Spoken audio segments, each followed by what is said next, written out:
예, 29세 남성, 독일 회계사, 세무사, 지망 하시는 분이에요. 뭔가 장문의 글을 적어주셨다고 하네요. 아이고, 이걸 29세 직어국 경제학과 중퇴, 근데 사범대학으로 옮기셔서 사범대학교 윤리교육과 졸업하셨어요. 고등학교 때는 아르바이트 전전, 대학 재학 중 졸업 후 동네 학원 영어 강사, 동네 영어 학원 원장을 하고 계세요. 토익 영어 965점, 뭐 영어 기초 충분하게 있으시고, 다만 이제 뭐 한국 영어 교육의 한계점, 뭐 약점이죠. 실질적인 회화 능력은 좀 아직 부족하세요. 그다음에 독일어 능력 당연히 뭐 제2외국어 요새 안 하는 분위기니까 전무하고. 근데 뭐 이거는 공부 해외 나가서 조금 더 하면은 영어 실력은 금방 회복이 가능해요. 자산 규모는 현금 3천만 원 준비되어 있고, 지방광역시 아파트 보유하고 있는데 뭐 대출이 뭐 꽤 있으시겠죠, 당연히.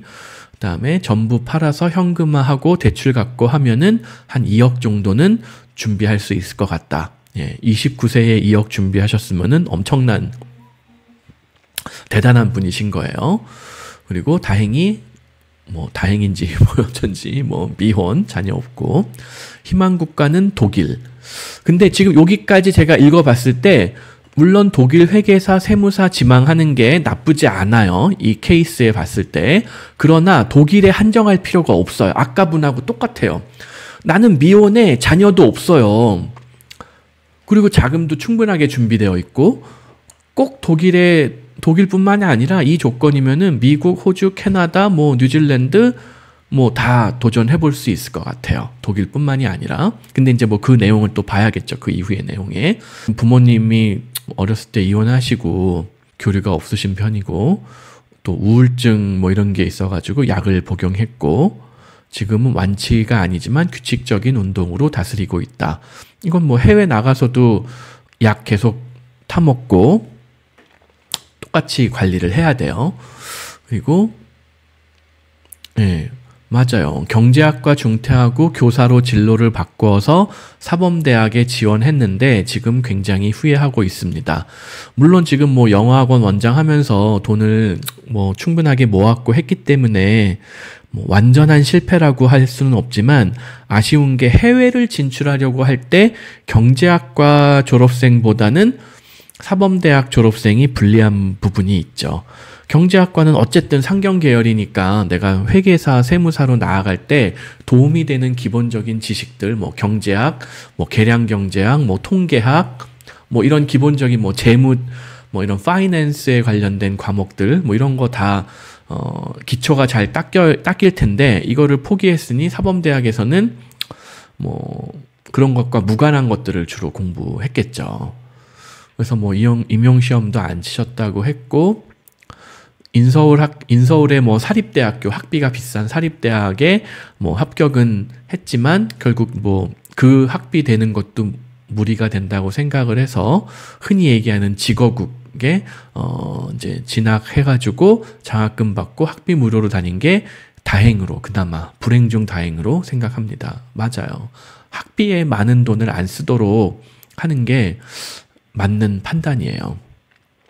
그래서 아무튼 학원 뭐 잘 돼서 뭐 문제는 없고, 수포자였는데 원래 의외로 문과 출신 분들이 수포자들이 많더라고요.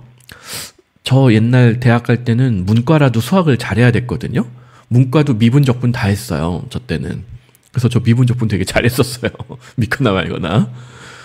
근데 하여튼 뭐 그래도 수학 1등급 받았으니까 꽤 하는 거죠.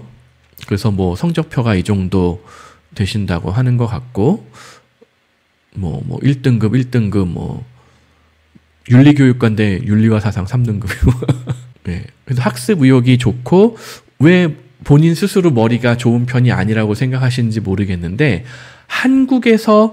한국식 교육의 문제풀이를 잘 못했다라는 것이 머리가 나쁘다라는 인증은 아니라는 거예요.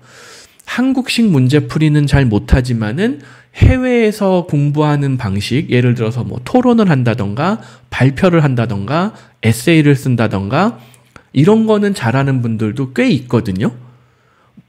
막 정해진 시간 내에 빨리 문제를 푸는 능력도 물론 그 일반적으로 지적 능력이 좋은 사람들이 정해진 시간 내에 뭐 이거를 빨리 문제를 푸는 게 뭐 어느 정도 정비례하기는 해요. 하지만 그게 모든 것을 다 증명한다. 그거는 아니라는 거예요. 왜냐면 이 문제은행식의 문제풀이 정해진 문제 수천 문제 중에서 맨날 나오는 막 수천 개 뭐 이런 문제들을 달달달달 외워가지고 정말 반복습달을 많이 해가지고 문제를 잘 푸는 거는 또 이런 정말 진정한 지적 능력과는 약간 괴리가 있는 경우들도 있다는 거예요. 대표적인 게 여기도 계속 지금 뭐 같은 내용이 나오지만 한국에서 토익 900점 맞은 사람이 발표 잘하든가요? 어디? 영어로 프레젠테이션 하라고 시키면은 잘해요? 토플 100점 맞은 사람한테 가가지고 한국 사람 중에 토플 100점 맞은 사람한테 나가가지고 프레젠테이션 하라고 그러면은 잘할까요? 에세이 쓰라고 하면 잘할까요? 택도 없는 경우들이 많다는 거예요. 문제를 잘 푸는 능력과 실질적인 영어 능력 혹은 뭐 독일어도 마찬가지고 프랑스어도 마찬가지고 이게 정비례하지 않는 경우들이 꽤 있어요. 그래서 아무튼 이분은 독일에서 회계사나 세무사를 하고 싶은데 자, 독일에서 공부하려면은 간단해요. 독일어 1, 2년 최소 공부하고 아우스빌딩을 통하든 그러니까는 독일어를 짧게 하고 아우스빌딩을 먼저 시작한 다음에 이거를 3년 하고 취업해서 경력 쌓으면서 대학원으로 차근차근 올라가는 방법이 회계사나 세무사는 유리해요. 왜냐하면 이게 어학 능력을 상당히 요구로 하는 어학 능력이 상당히 필요로 하는 그런 직종들이니까 법률을 다뤄야 되잖아요. 숫자만 다루는 게 아니라. 혹은 뭐 독일어를 한 2년 정도 빡세게 하고 그러니까 2년 정도 한다는 얘기는 어학연수 1년, 스튜디 앤 콜렉이라고 해가지고 뭐 파운데이션 과정 1년, 그 다음에 회계과 세무과 3년짜리. 독일은 학사 과정이 통상 3년인 경우들이 많아요. 회계나 세무는 이게 막 정통 학문은 아니잖아요. 응용과학이잖아요. 이거 무슨 말인지 이해가 되시는지 분들이 있는지 모르겠는데 경영학은 기술이고 경제학은 학문이잖아요. 경제학도 사실 막 순수 학문이다 이렇게 이야기하기에는 쉽지는 않은데 뭐 수학, 물리학 이런 거는 순수 학문이란 말이에요. 순수 과학, 뭐 이학 뭐 이렇게 얘기하나 옛날 말로. 근데 이제 경영학은 무슨 경제학도 조금 배우고 뭐 회계도 조금 배우고 뭐 파이낸스도 조금 배우고 경영 정보 시스템도 좀 배우고 잡다하게 배운단 말이에요. 즉 일종의 기술적인 과목이에요. 전공이에요. 회계나 세무도 이거를 학문이라고 얘기하기는 좀 어렵고 어떤 직업 기술이라고 얘기하는 게 더 맞아요. 그래서 대학에서 길게 공부를 안 한다는 얘기예요. 대학 과정이 되게 3년 과정이에요. 호주도 그렇고 호주도 회계사 대학 과정 3년짜리예요. 독일도 마찬가지 3년이나 뭐 어쩌면 3.5년 막 이런 경우들이 많아요. 4년도 공부를 안 하는 경우들이 대부분이에요. 근데 이제 문제는 독일어를 바닥이잖아요, 지금. 독일어가 바닥이니까 독일어 어학연수 1년, 뭐 파운데이션 1년 한 다음에 대학교 1년, 1학년부터 들어가야 되는데 문제는 이때 지금 1학년, 2학년, 3학년 5년 동안 어학 2년, 정규과정 3년 동안 뭐 돈 벌리는 게 없잖아요.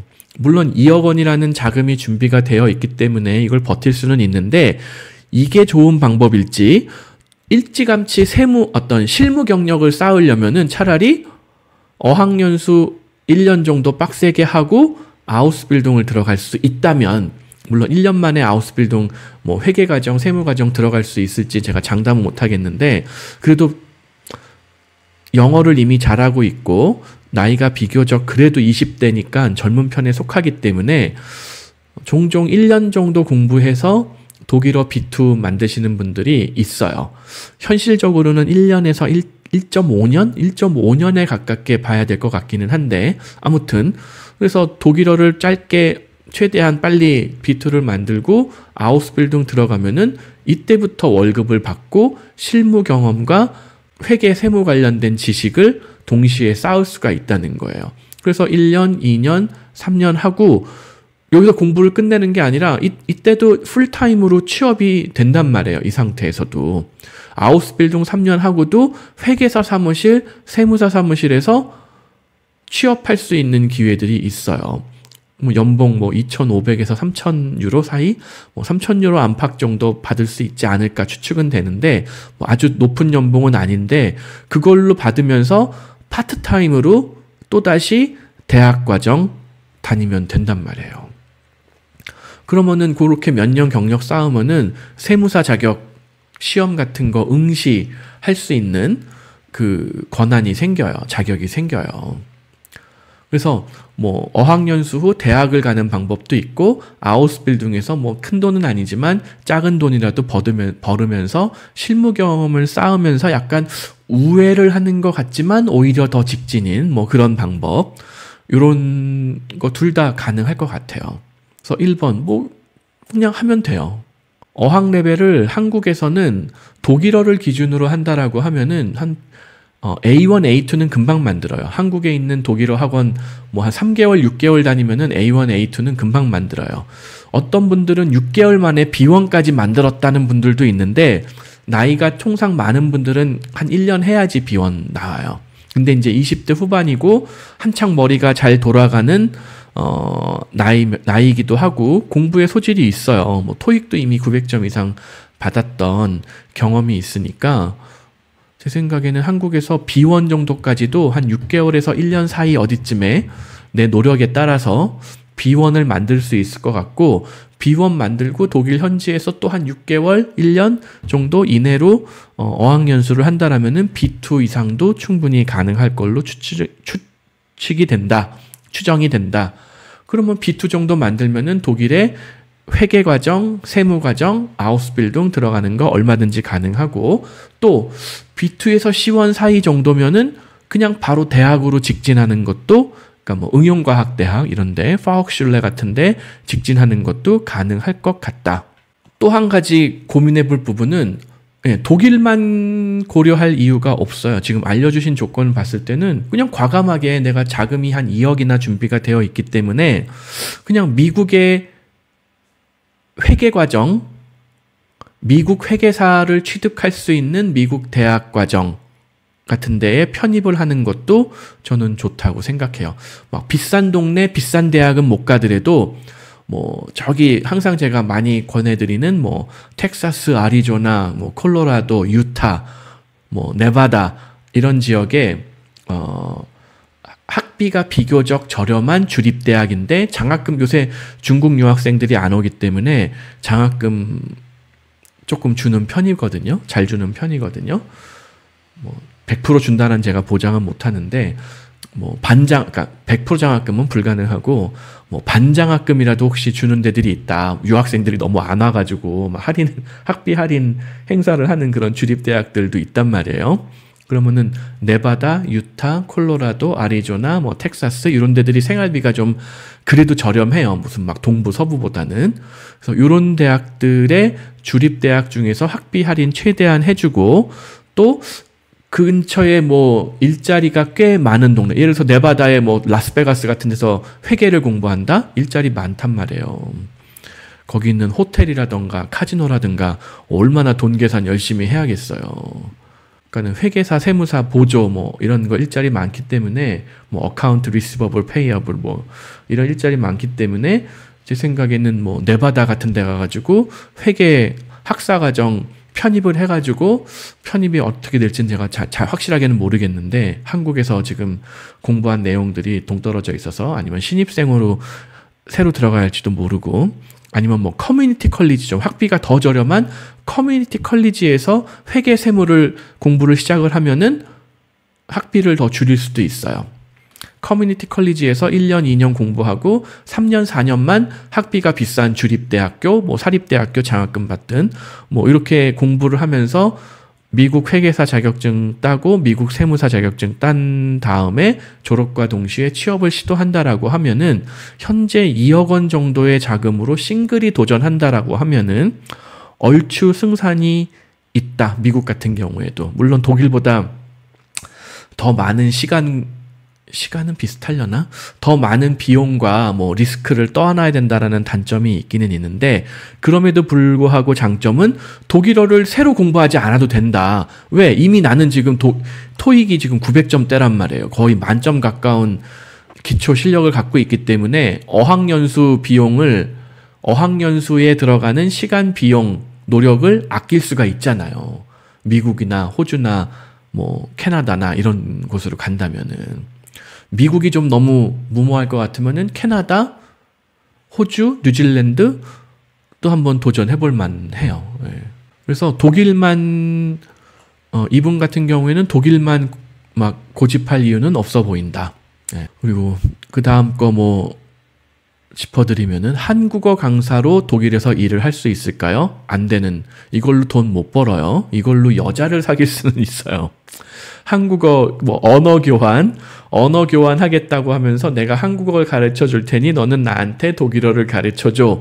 이걸로 여자를 사귈 수는 있어요. 그렇게 해가지고 결혼까지 성공해가지고 영주권 받은 분 그다음에 취업해가지고 독일에서 잘 살고 있는 분들이 몇이 있어요. 제가 몇 년 전부터 20대 후반, 30대 초반 분들 그렇게 보내가지고 독일에서 결혼시켜가지고 영주권 받고 취업까지 성공한 분들이 꽤 있거든요. 한국어와 독일어 언어 교환을 통해서 여자친구 사귀고 결혼까지 골인한 분들은 많이 있다. 하지만 한국어 강사를 통해서 돈을 벌고 뭐 생활비를 벌 수 있다라는 거는 말씀드리기 힘들어요. 그렇게 주장하긴 힘들어요. 그렇다고 굳이 한국어 교원 자격증을 딸 필요는 없어요. 그냥 한국어를 내가 할 수 있으면 돼요. 그리고 우울증 치료로 몇 년간 정신과에 내원한 적이 있는데 뭐 불이익은 없어요. 네. 불이익은 없고 다만 이거 계속 독일에서도 뭐 의사 만나서 진료 약 같은 거 받아서 먹고 뭐 하셔야 될 것 같아요. 그래서 뭐 TMI가 너무 많아서 뭐 죄송하실 건 없고 이게 내용이 많아서 좀 시간을 많이 잡아먹었는데, 그렇게 막 우울하고 내가 뭔가 잘못된 길을 간 것 같고 하지만 그럼에도 불구하고 20대 후반에 자산 2억 모았죠. 영어 잘하죠. 어쨌든 학사학위가 있단 말이에요. 미혼이고 아직은. 그러니까는 굉장히 무한한 가능성이 아직은 남아 있어요. 무한하다고는 뭐 얘기하기 힘들어도 하여튼 상당히 많은 가능성이 남아 있어요. 그러니 독일도 좋고 뭐 미국, 호주, 캐나다도 도전해 보시면 좋을 것 같다. 근데 다만 이제 그 정신과 진료를 주기적으로 받아야 되고 약도 타 먹어야 된다라면은 결국 독일이 맞을 것 같기는 하네요. 이런 부분에 있어서는 미국, 호주, 캐나다가 유학생이나 뭐 아직 영주권이 없는 사람한테 조금 더 불리할 것 같아요. 약 타 먹기도 불리하고 그런 면에서는 오히려 독일이 유리한 게 맞는 것 같네요.